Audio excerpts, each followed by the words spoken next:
Bonjour. Got another talk about the ban list and chill type video. The ban list probably won't be around until like late February, maybe mid-March, something like that. But here's my thoughts anyway. If you look at what decks have been doing well since the December ban list, the big three are Tearlament, Sprite, and Fluanderies, with a scary deck on the horizon, Kashtira. So here's my list of cards to talk about, starting with what else but Max C. Probably not gonna happen. Instant Fusion. Some people think this card should be banned. It is sacky. It feels unfair. You drop Crows and Bystials to cut off every way of accessing Kitkallos and boom, Instant Fusion. And it's gonna feel even worse when it's added off of triple tactic tasking or Thrust. I don't think this card is getting hit. I feel like Konami would sooner ban Kitkallos. I would find it really strange for Konami to ban Instant Fusion and then release B-Trooper Cruel Saturn a couple months later. Terraforming is another card that could get abused off of Thrust, but this is all assuming anyone actually plays that card. Using Thrust to search cards like Perler Rhino, Necro Valley, Secret Village, none of it really seems that threatening. Terraforming is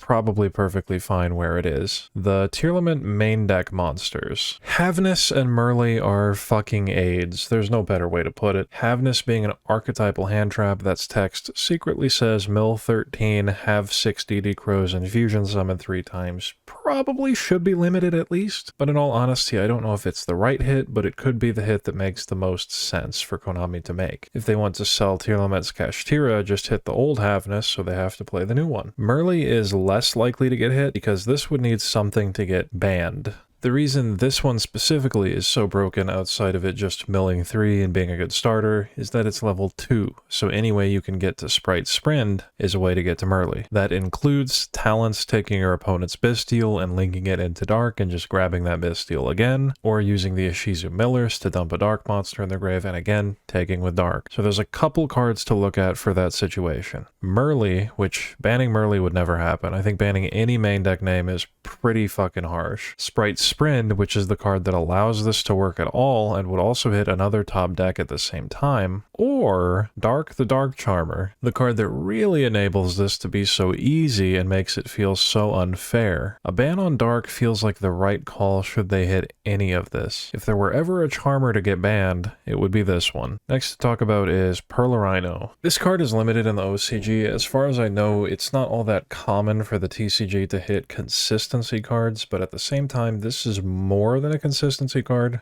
I would still be surprised if this got hit at all. Then I'm just going to come down here to the extra deck monsters. Kitkallos. I think this card has one more list before it's banned. Maybe they limit it to make Kashtira better in that matchup. That would be pretty cool. Sprite Elf. I expect this card to eventually be banned, but that's probably a ways away. I could see it getting hit to 1 just to bring Sprite down a level if they hit tier, just to balance things out. Beatrice. I like this card, but man, it probably shouldn't be legal. Cards that say send any card from deck to the grave on an extra deck monster, they're just gonna get abused. Baguska and Dweller. At some point we have to ask ourselves, as a community, should we have generic rank 4s with potentially game-winning floodgates on them? Just something to think about. And coming back up here, Super Poly. I have no hope whatsoever that this card will get hit, but this card should be banned, and I will keep saying it until it is. The Bystials. Cards designed to beat Tearlament, but instead they help them make Beatrice. I don't think these will get hit at all next list, which sucks because these cards outright kill some decks just by existing.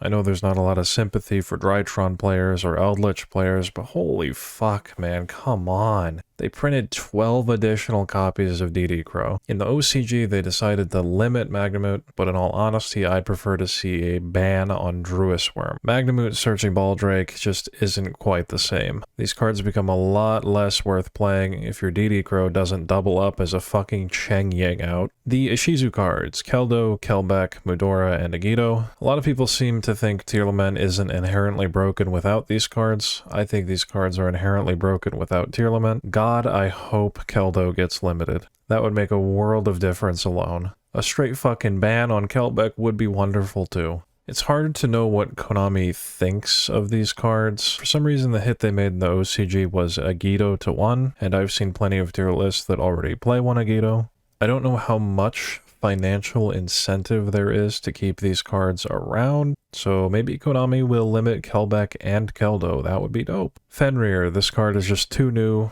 No way it gets hit. Shifter, Konami loves floodgates. If you're not a fan of Tearlament, you're expected to play this. I don't think any of these 4 cards will get hit except for maybe the barrier statue, but it's tough to say if Konami would actually hit one of the only decks able to compete with Tear. I'm gonna say no for now.